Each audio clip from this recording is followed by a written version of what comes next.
Halo, selamat siang. Perkenalkan, nama saya Gabriela Gustri Wardani Zebua dengan NIM 2208-10644. Di sini saya akan mempresentasikan tentang mengelola pikiran dan emosi.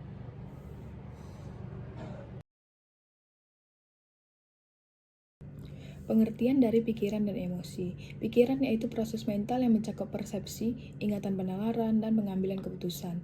Emosi yaitu respon psikologis terhadap rangsangan tertentu seperti kebahagiaan, kemarahan, ketakutan, atau kesedihan. Pengelolaan pikiran dan emosi adalah proses mengendalikan pola pikir dan perasaan agar tetap positif dan produktif. Definisi pikiran menurut Carl Rogers.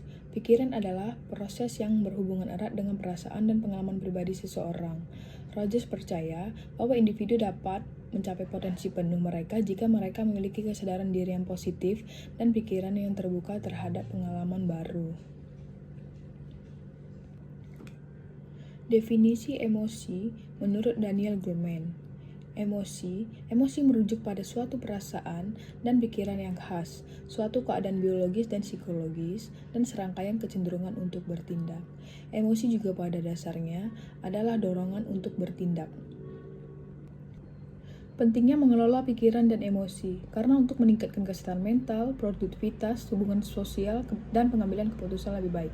Dalam beberapa hal pentingnya mengelola pikiran dan emosi tersebut, bisa membantu mengurangi stres, kecemasan, depresi, dan emosi yang stabil dapat membantu membangun hubungan yang harmonis. Teknik mengelola pikiran dan emosi. Yang pertama, kesadaran diri atau self-awareness.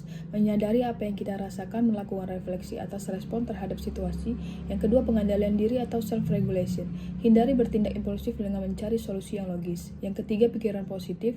Mengubah cara pandang terhadap masalah dan fokus pada hal yang dikendalikan. Selanjutnya yang keempat, relaksasi dan meditasi. Dengan meluangkan waktu dengan hobi seperti mendengar musik dan membaca. Bisa juga dengan meditasi perhatian penuh mindfulness, duduk dengan tenang dan biarkan pikiran berlalu tanpa dihakimi. Yang kelima, komunikasi yang efektif, memberi perhatian penuh pada lawan bicara tanpa menyela, mengelola nada suara seperti menghindari nada agresif, gunakan nada yang tenang dan meyakinkan. Contoh praktik pengelolaan pikiran dan emosi. Yang pertama itu menghindari situasi atau orang yang memicu stres. Yang kedua, melakukan hobi atau aktivitas yang menyenangkan. Yang ketiga, menggunakan jurnal untuk mencatat perasaan setiap hari. Dan yang terakhir, membiasakan afirmasi positif setiap pagi. Jenis-jenis pikiran. Yang pertama, pikiran positif, yaitu pikiran yang fokus pada hal-hal baik dalam situasi atau diri sendiri. Yang kedua, pikiran negatif, yaitu pikiran yang fokus pada ketakutan, kekhawatiran, atau kecurangan. Yang ketiga, pikiran rasional, pikiran yang berdasarkan logika fakta bukan emosi. Pikiran irasional, yaitu pikiran yang tidak berdasarkan fakta atau logika, seringkali dipengaruhi oleh emosi negatif. Jenis-jenis emosi. Yang pertama, emosi positif. Emosi yang berhubungan dengan perasaan yang menyenangkan. Yang kedua, emosi negatif. Perasaan tidak menyenangkan dan mempertimbangkan situasi yang disajikan sebagai berbahaya yang memungkinkan orang tersebut untuk mengaktifkan sumber daya coping mereka. Di sini saya akan menjelaskan tentang bagaimana cara mengelola pikiran dengan cerdas. Yang pertama, mengurangi stres. Yang kedua, meningkatkan fokus. Yang ketiga, pengambilan keputusan yang baik. Dan yang keempat, keseimbangan emosional. Selanjutnya, di sini saya akan menjelaskan tentang bagaimana cara mengelola emosi dengan cerdas. Yang pertama itu memahami kehidupan emosi sendiri. Yang kedua, memotivasi diri sendiri seperti mengontrol, menangguhkan, dan mengarahkan. Yang ketiga, memahami kehidupan emosi orang lain. Yang keempat, menjalin relasi antar individu dengan matang. Ciri-ciri orang yang tidak mampu mengelola pikiran. Yang pertama itu karena sering terjebak dalam kecemasan yang berlebihan tentang masa depan atau masalah yang belum terjadi. Yang kedua, cenderung melihat segalanya dalam bentuk perspektif negatif dan fokus pada masalah daripada solusi. Yang ketiga, tidak mengambil tanggung jawab atas tindakan atau perasaan mereka. Ciri-ciri orang yang tidak mampu mengelola emosi yaitu berkata keras dan kasar pada orang lain. Yang kedua, melakukan tindak kriminal atau tindak kejahatan. Yang ketiga, dendam dan merencanakan rencana jahat pada orang lain.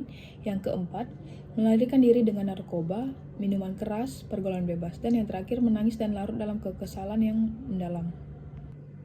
Selanjutnya, ada beberapa cara untuk meredam pikiran. Yang pertama itu, berbicara dengan seseorang. Yang kedua, fokus pada tugas atau aktivitas positif. Yang ketiga, ubah pola pikir negatif menjadi positif. Dan yang keempat, tetapkan batasan pada waktu untuk berpikir. Berikutnya, ada juga cara untuk meredam emosi. Yang pertama, rasakan yang orang lain rasakan. Yang kedua, tenangkan hati di tempat yang nyaman. Yang ketiga, mencari kesibukan yang disukai. Yang keempat, curhat pada orang lain yang bisa dipercaya. Yang kelima, mencari penyebab dan solusi. Dan yang keenam, berpikir rasional sebelum bertindak. Jadi, di sini saya akan membaca kesimpulan. Mengelola pikiran dan emosi adalah keterampilan penting untuk mencapai kehidupan yang lebih sehat, bahagia, dan produktif. Dengan latihan dan kesadaran, setiap individu dapat belajar untuk menghadapi tantangan hidup dengan lebih bijak.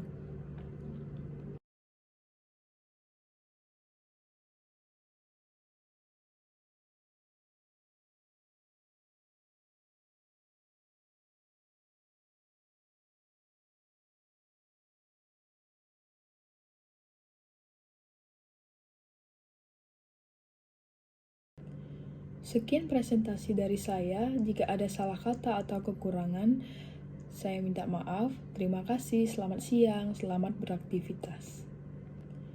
Sekian presentasi dari saya. Jika ada salah kata atau kekurangan, saya minta maaf. Terima kasih. Selamat siang. Selamat beraktivitas.